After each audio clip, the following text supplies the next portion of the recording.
Shalom jemaat yang terkasih dalam nama Tuhan Yesus Kristus. Marilah kita kembali mendengarkan firman Tuhan. Ayat harian hari ini Selasa 7 Juli 2026 yang tertulis dalam Maleakhi pasal 1 ayat 11. Demikian firman Tuhan.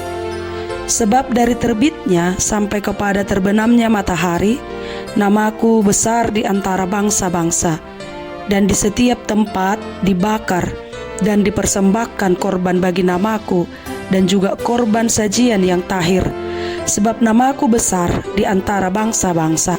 Firman Tuhan semesta alam. Demikian firman Tuhan. Jemaat yang terkasih, salam sejahtera buat kita semua. Nama Maleakhi berarti utusanku.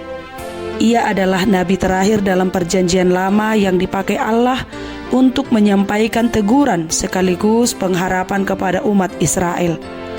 Maleakhi melayani ketika bangsa Israel telah kembali dari pembuangan dan Bait Allah telah dibangun kembali. Sekilas kehidupan rohani mereka tampak baik karena ibadah mereka tetap berlangsung dan korban persembahan mereka tetap dipersembahkan. Namun Allah melihat sesuatu yang tidak dapat dilihat manusia. Di balik semua aktivitas keagamaan itu, hati umat itu telah menjadi dingin. Mereka beribadah hanya sebagai rutinitas. Para imam mempersembahkan korban yang cacat, dan umat tidak lagi menghormati kekudusan Allah. Mereka mengira Tuhan tetap berkenan selama ibadah terus dijalankan, padahal Tuhan lebih melihat hati daripada ritual. Jemaat yang terkasih, karena itulah Allah mengutus Nabi Maleakhi untuk membangun umat yang secara lahiriah masih beragama, tetapi secara batin telah kehilangan rasa hormat kepadanya. Dalam konteks itulah lahir pernyataan yang begitu agung dalam Maleakhi 1 ayat 11 ini. Sebab dari terbitnya sampai kepada terbenamnya matahari, namaku besar di antara bangsa-bangsa. Ayat ini muncul sebagai teguran sekaligus penghiburan.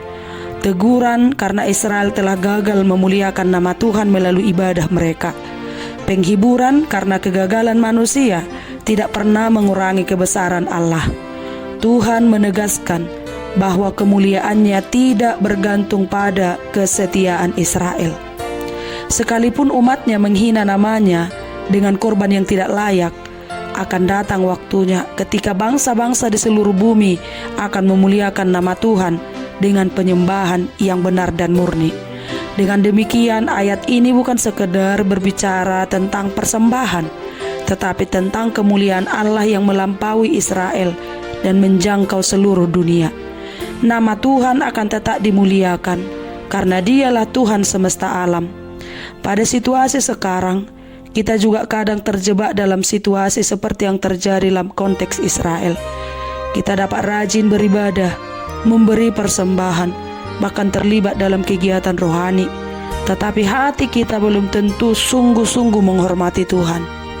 Jangan sampai ibadah hanya kebiasaan, sementara kehidupan sehari-hari justru tidak mencerminkan, tidak memuliakan namanya. Tuhan tidak membutuhkan penyembahan kita agar menjadi besar, sebab namanya sudah besar dari selama-lamanya sampai selama-lamanya. Sebaliknya, kitalah yang membutuhkan penyembahan agar hidup kita terus dibentuk untuk menghormatinya. Jemaat yang terkasih, karena itu marilah kita mempersembahkan hati yang tulus, hidup yang kudus, dan ketaatan yang sungguh-sungguh. Sebab pada akhirnya penyembahan yang sejati bukan hanya terjadi di dalam gereja saja, melainkan ketika seluruh kehidupan kita membuat nama Tuhan semakin besar dan dimuliakan di tengah dunia. Amin. Tuhan Yesus memberkati.